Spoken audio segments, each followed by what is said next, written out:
What? Oh my god. In the quiet village of Ikiom Esenima lived a young man named Kojo Brago, known everywhere for one thing, legendary laziness. While the roosters crowed and farmers marched to their fields every morning, Kojo rode to the other side of his mat, mumbling, "Just 5 more minutes." No one believed those 5 minutes anymore, they always turned into hours. Kojo's mother, Ma Abina, tried everything, singing, shouting, even splashing water on him.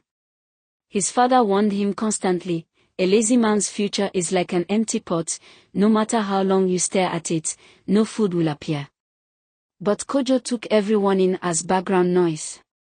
What the villagers did not know was that Kojo's laziness had offended someone powerful. Deep in the forest lived Adu Asos, the guardian spirit of growth. He watched over hardworking souls and hated wastefulness. Kojo's behavior had caught his attention for far too long. One morning, Ma Abina begged Kojo to fetch firewood. Kojo groaned but eventually dragged himself towards the forest.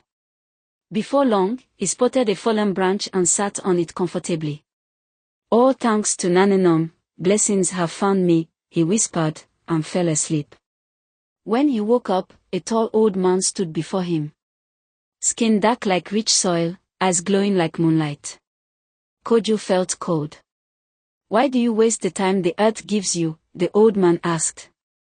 Kojo stammered, I was just resting small." "Rest," the spirit repeated. "Your parents work while you sleep. Your laziness drains even the land you walk on." Kojo trembled. The man raised his hand, and the forest went silent. "This is your warning," he said. "Change." And he vanished into thin air. Kojo ran home like lightning. For a few days, Kojo tried.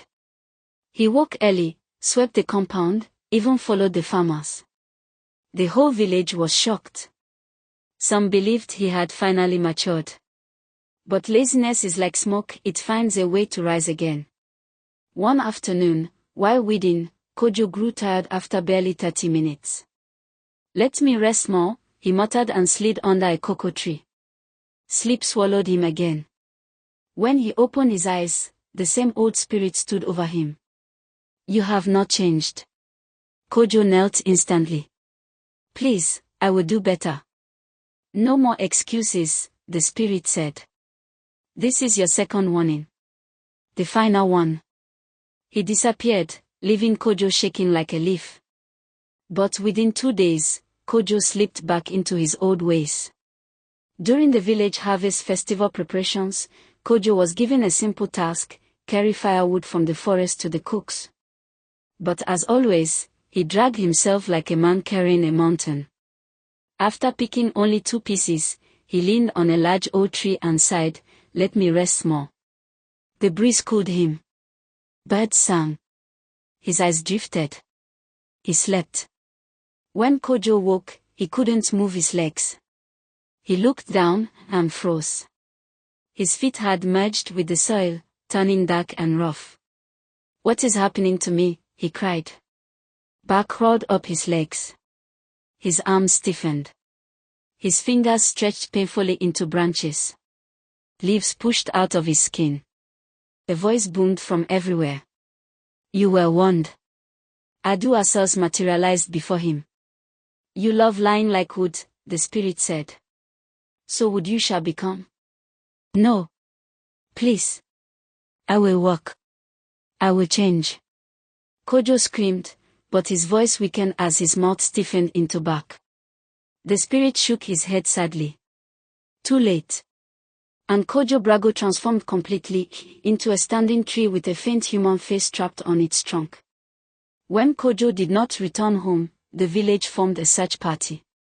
They found the strange new tree, and when Moabine touched it, she heard a choking whisper. "Ma'am. I'm sorry." She screamed and fainted on the spot. The elders called a diviner, who confirmed the truth. Kojo Brago had been turned into a tree as punishment for his laziness.